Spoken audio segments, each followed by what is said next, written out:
ولا تقربوا الزنا، نزدیک زنا نروید. سبحان الله. الله عزوجل از یک چیزی که خیلی ما را بر حذر بدارد با کلمات مبالغه آمیز، مثلا نفرمود اینجا لا تزنو، زنا نکنید، فرمود نزدیک نروید، بر حذر، الحذر ثم الحذر. درباره مال یتیم هم همینه، نه لا تقربوا مال الیتیم، دعای بعد میخوانیم نزدیک مال یتیم نروید. این مبالغه هست. یعنی از اینجا معلوم میشه که هم زنا حرام است، هم مقدمات زنا حرام است. مقدمات زنا، دواعی زنا، انگیزه های زنا، اون کارهایی که سبب زنا میشن. مثلا یکی از اونها چیه؟ بی‌حجابیه. بی‌حجابی سبب زنا میشه. اختلاط مرد و زن در این مجالس عروسی، این حرام است، چون این نزدیک به زنا رفتن است.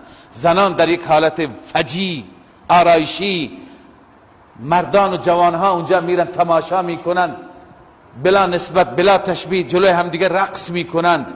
اینا حرام، اینها مقدمات زنا هستند. تمام ارتباطات جدیدی که امروز مردم با همدیگه دارند، پسران و دختران دارند از طریق پیامک ها، واتساپ ها، تلگرام ها، اینستا ها، اینا تمام حرام است. حرامه، از قرآن ثابته. شما نگاه بکنید امروز بیشتر انگیزه های بلا تشبیه بی عفتی و بی حیایی و زنا همین فضاهای مجازی هستند. تمام روابط از همین طریق انجام میگیره. لذا اینها حرام هستند. حرام. فتوای قطعیه. بنده در جایگاهی نیستم فتوا بدم. این آیه قرآن میگه نزدیک زنا نروید. زنا وقتی که حرامه، نگاه کردن به نامحرم حرامه، به صورت خصوصی با نامحرم حرف زدن حرامه، با نامحرم تنها نشستن حرامه. اینا تمام دواعی زنا هستند. نامه رد و بدل کردن، پیامک رد و بدل کردن، اینا حرامه. اینها دواعی زنا هست، اینها مقدمات زنا هست. امروز مقدمات زیاد هستند. تفسیر المراغی برای طلاب نقل کردم. تفسیر المراغی از جای نقل کرده، گفته که مقدمات زنا 6 چیز هستند. نظرتون، همدیگر را نگاه کردن، دو تا نامحرم همدیگر را نگاه میکنند. نظرتون، همدیگر را نگاه میکنند. فابتسامتون، بعد از اون با همدیگر تبسم میکنند.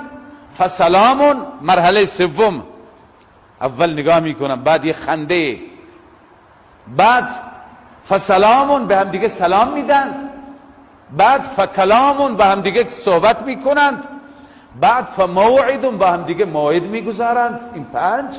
ششم فلقام، بعد با همدیگه خلوت میکنند. العیاذ بالله مرتکب اون کاری میشوند که الله دستور داده به اهل زمین و آسمان. در روایت ها هست وقتی که دو نفر با همدیگه از طریق نامشروع رابطه برقرار میکنند، تمام اهل آسمان و زمین، تمام مخلوقات اینا را لعنت میکنند، نفرین میکنند.